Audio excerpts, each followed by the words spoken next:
Commander Zexthal's four eyes widened as the massive structure emerged from the asteroid field, its hull gleaming silver against the void. The Catherian battlecruiser Vengeance of Stars had been tracking what their sensors indicated was a small human vessel, perhaps a scout ship or mining craft. Standard protocol demanded investigation of any human presence in this disputed sector. "Size analysis complete, Commander," reported Lieutenant Vashka, her tentacles dancing across the holographic interface.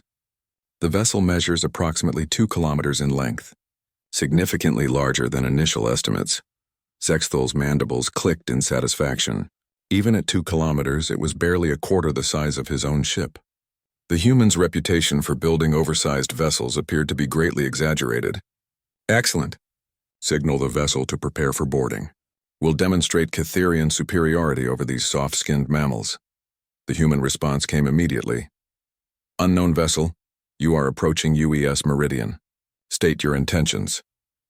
"This is Commander Zexthal of the Catherian Navy," he transmitted back, his voice carrying the authority of a species that had conquered 17 star systems. "You will submit to immediate inspection and surrender any contraband materials. Resistance will be met with force." A pause. Then, "Commander, we're going to need you to back off." "You really don't want to do this." Zexthal's laugh was like grinding metal. "Threats from a vessel a fraction of our size? Prepare the ion cannons." As the Vengeance of Stars closed to optimal firing range, Tactical Officer Dreknor looked up from his console with confusion. "Commander, I'm detecting massive energy signatures from within the human vessel. The readings are inconsistent with its size. Elaborate. The power output suggests a ship at least 5 times larger than what we're observing. Perhaps their reactor is overcharged?" Before Zexthal could respond, the human ship's hull began to shift. What they had mistaken for the vessel's exterior was actually sliding apart, revealing a cavernous opening that could have swallowed 3 Catherian battlecruisers whole. "By the void," whispered Vashka. The opening wasn't just large, it was filled with ships. Dozens of them. Sleek human fighters, each one the size of a Catherian corvette, hung in perfect formation within the bay. Behind them, barely visible in the depths, loomed the shadows of larger vessels. "Commander," Dreknor's voice cracked, "we weren't looking at a human ship. We were looking at their launch bay."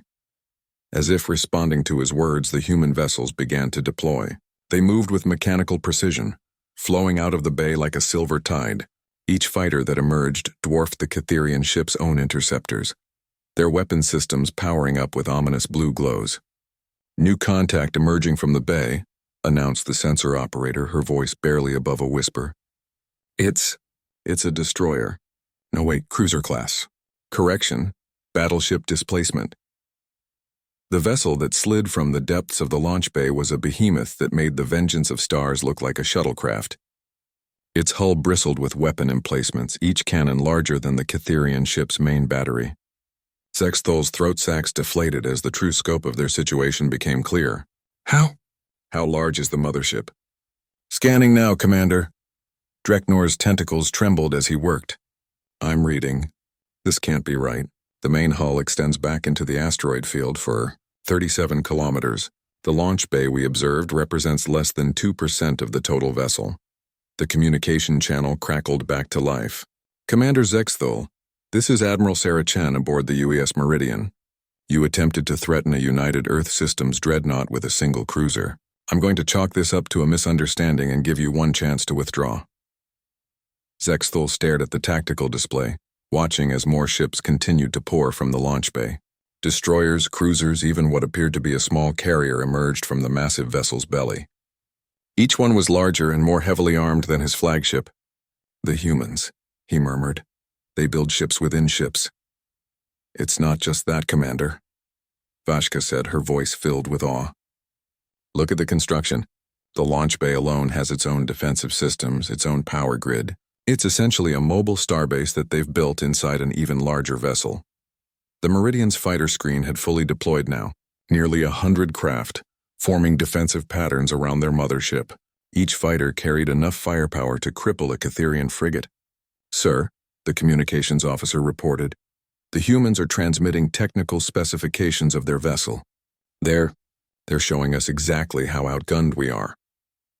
The data that flowed across their screens was staggering. The UES Meridian wasn't just a ship. It was a mobile fleet base capable of constructing, repairing, and launching entire squadrons while traveling at faster-than-light speeds. Its manufacturing bays could produce ammunition and spare parts. Its medical facilities could handle casualties from multiple engagements. It was a completely self-contained military installation disguised as a single vessel. "How do we fight something like this?" whispered one of the junior officers. Zexthal straightened in his command chair. The humans had built more than a warship. They had built a demonstration of their industrial might, their engineering prowess, and their tactical thinking. While other species built larger ships, the humans had built smarter ones. "We don't fight it," he said quietly. "Signal withdrawal to all ships. Send a priority message to Catherian High Command. The humans don't just build big ships. They build ships that build other ships." As the Vengeance of Stars began its retreat, Zexthal watched the human fighters return to their massive bay like birds to their nest. The launch bay doors began to close, once again disguising the dreadnought's true nature.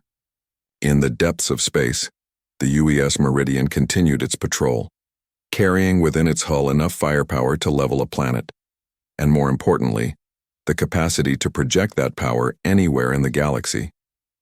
The humans, Zexthal realized, hadn't just mastered space travel. They had mastered the art of war itself, packaging it in a vessel so massive that its launch bay had been mistaken for an entire ship. He made a mental note to recommend immediate diplomatic contact with Earth. Some enemies were too dangerous to fight, and too valuable to ignore as potential allies.